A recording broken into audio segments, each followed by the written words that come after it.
Hey, brothers of the beard, if you're thinking about growing a beard, if you're BBS, that baby bottom smooth, you're clean shaven, but you want to grow it out, even if you've already started growing it out, I'm going to show you the basics that you're going to need to keep everything comfortable, everything growing properly, trying to achieve that goal you want, whether it's a full, thick, short shaven beard or a long, burly, cousin it type beard. I'm going to cover it all.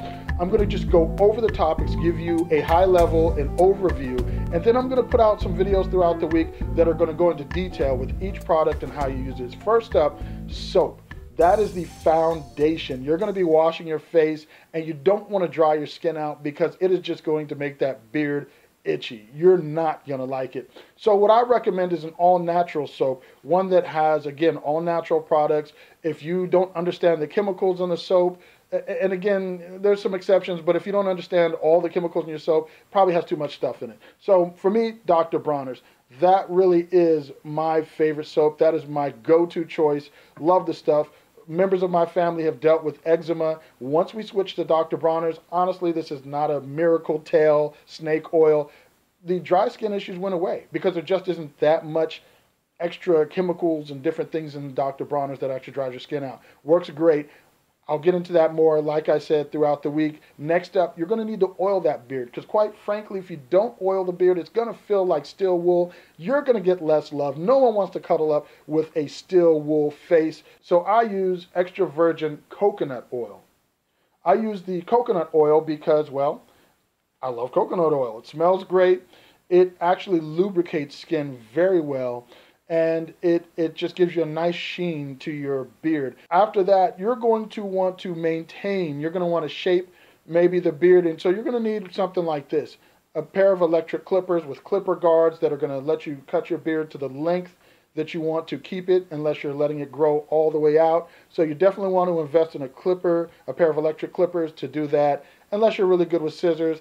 But that's tough. I don't recommend it. I recommend, again, a pair of clippers with a clipper guard. After that, you're also going to need to brush that beard. You're going to need to brush it, comb it. You know, you wake up with bed beard. It's similar to bed head. Everything's all over the place. I don't have bed head, but I do get bed beard. So you're going to want to get a brush. I recommend boar bristle brush. I recommend boar bristles because they absorb oil. We'll get more into that in the next video. You're also going to want to comb if you're growing your beard out. You definitely want to pick up a good comb, a decent comb, so you can brush that mess out and keep it looking nice. After that, you're also going to want to probably, unless you're like me right now, I'm just letting everything grow out, but if you have to go somewhere nice, if you need to clean up, you're going to need to trim up the sides of the face here, and the sharpest, cleanest way to do that is with a shavette. This is a shavette. It kind of looks like a straight razor. It is and it isn't. I'll get into what it is and what it isn't in the next video. You can also use the clippers for this, but you just don't get as clean a cut. You can also go to a barber and ask them to line you up with a straight razor. Make sure you go to somebody who knows what they're doing, because if you don't, it can be unpleasant. It is sharp. You can also use a double-edged razor for that. I don't recommend it. The shavette is just easier to maneuver around the face. So if you already have a double edge, you can give it a try. If you're used to shaving with a double edge, maybe it'll work for you. Sometimes use what you have. You don't need to buy something new.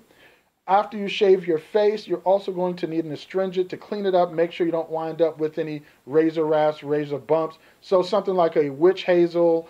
I use this. It's Dickinson's. Honestly, either Murphy's, Dickinson's, there's different products. You can use which one works for you. My favorite, though, that's inexpensive and smells great and just leaves you feeling lovely afterwards is Crampert's.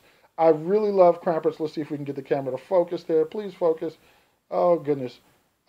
Crampert's Finest. This is a bay rum Acadian spice aftershave. It just smells delightful. You're going to love it. Your gal's going to love it. You're going to smell awesome. So those are the basics that you really need if you want to grow your beard out. If you just need a place to start, maybe you don't have a lot of money, you just want to get the bare minimum in your cabinet. That's the bare minimum, other than the Crampert's. You don't need that, but it's a great thing to have. But that's the bare minimum. Like I said, throughout the week, I'll have videos explaining what each of these are in detail. Check those out. I'm Shaka Armstrong. You're a brother of the beard. I'm a brother of the beard. And we'll chat more.